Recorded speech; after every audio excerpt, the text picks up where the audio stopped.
This is not an invitation to spectate, it is an invitation to build.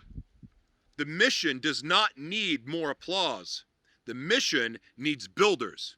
People willing to document the products, tell the stories, verify the information, build the storefronts, open the markets, train the creators, protect the intellectual property, develop the experiences, and ensure that people creating the value remain connected to the value. Africa is not emerging, Africa is arriving. Africa is arriving through the farmer who refuses to remain invisible, through the founder who builds without waiting for permission, through the young creator turning a cell phone into a media company, through the artisan protecting generations of knowledge, through the producer who decides to own the brand, not merely supply the raw material. Africa is arriving with food, with fashion, with music, with technology, with resources, with culture, with solutions, with stories, with knowledge, and with an invitation for the world to build something different.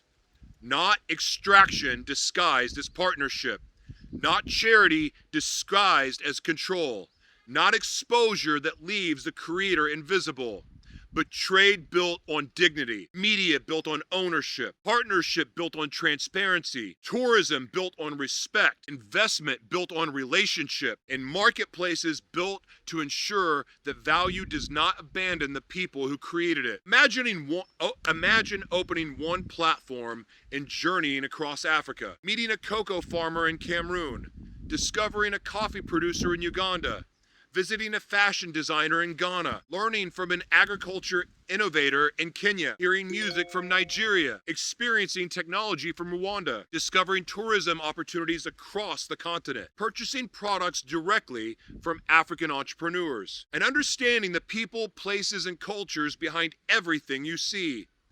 That is the World's Fair experience. A modern World's Fair for African producers and entrepreneurs, powered by media, trade, storytelling, technology, culture, and digital marketplaces. The podcast is the front door. The marketplace is the back end. The story is the bridge. The producer is the foundation. And ownership is the standard. This is bigger than a podcast. This is way bigger than a television show. It is way bigger than any event. It is an opportunity to build a living, breathing marketplace where Africa can introduce itself to the world on its own terms. Africa does not need to wait to be discovered. Africa is already building. Africa is already producing. Africa is already innovating. Africa is already creating. Africa is already leading. The world simply needs a better doorway. Let's build it. This has been the World's Mayor Experience. I am Joshua T. Berglund, the World's Mayor, coming to you right here in Limbe, Cameroon. Remember, whoever controls the story controls the value, and the future belongs to the people willing to own both. Africa is not emerging. Africa is arriving. God bless Cameroon, God bless Africa, and God bless every farmer, founder, artist, innovator, builder, and community preparing to meet the world on its own terms.